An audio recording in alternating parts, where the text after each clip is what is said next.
So today we're going to put a transfer onto a wet slab. The slab, I just rolled it. It's really pretty wet, and I'm going to go ahead and first condition it using a plastic rib. Start at one side and go diagonally across.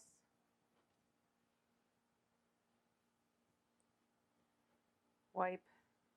In order to not get lines, you can put a little bit more pressure on the back end, so that way when you go over it, it kind of picks that line back up and out again.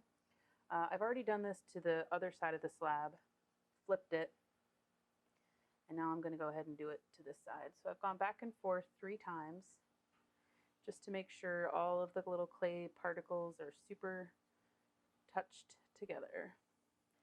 Next, I've got my transfer paper. You're going to apply it colored side down. Kind of line it up, make sure that you're utilizing as much of the underglaze design as possible, and try to get out any of those bigger wrinkles from the beginning.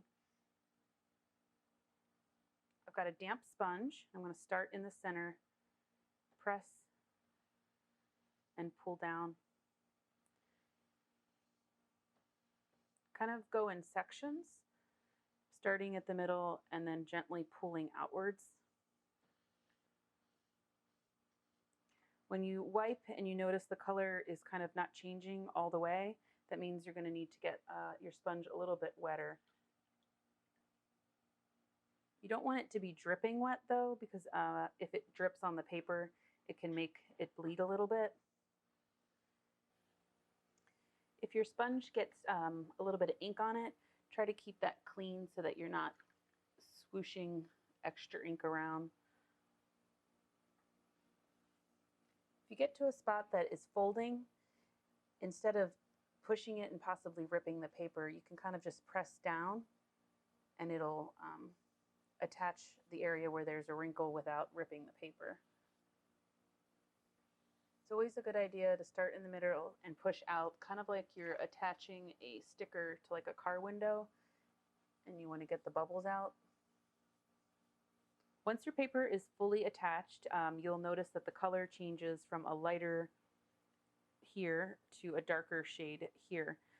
You can go ahead and let it dry for a little while, just so that it's not, if you were to rub it, you're not going to smear the design. Maybe, depending on how wet your slab is, a minute or 2. So after the surface is dry enough that you can touch it without smearing, you want to go ahead and kind of just pat down the design. It's still pretty wet. The slab underneath is damp. The transfer isn't wet to the touch, but it's definitely damp, and you can go ahead and just push down with your hand and make sure that that color is really attached to the surface. When you press down, you can kind of feel it like suck up into the slab a little bit better. This process works really well on flat surfaces, especially ones that have just been made, like this slab that's still pretty damp.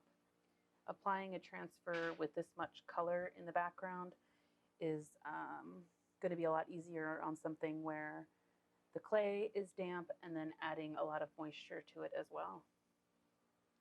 So after you've pressed the transfer paper down, you want to slowly lift one of the edges and just kind of check to see if the color has transferred fully or not. You can see here that there's a little bit of color that's been still left on the paper. So we're going to go ahead and lay it back down and attach it a little bit more, just so we can get all that color off. To do that, I'm going to go ahead and dampen this sponge again and go over the whole transfer paper, giving it a little bit of pressure and also making sure to turn my sponge after every couple swipes so that I'm not re-adding color to the outside. Okay, after that, we're going to go ahead and peel the paper back again and just kind of check to see if the ink has attached a little bit better. And this time, there's a lot more color that's on the clay and not much color on the paper. So we're going to slowly peel this off. If you notice any spots that the color is still remaining on the paper, then you can go ahead and lay the transfer paper back down and just use your finger to kind of lightly dab those spots and press it back on there.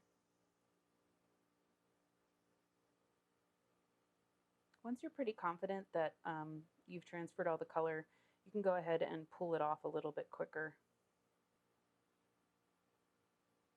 I'm keeping my eye on this line here on the paper, not on the slab, and that way you can really tell if any ink didn't fully transfer to be able to lay it back down again.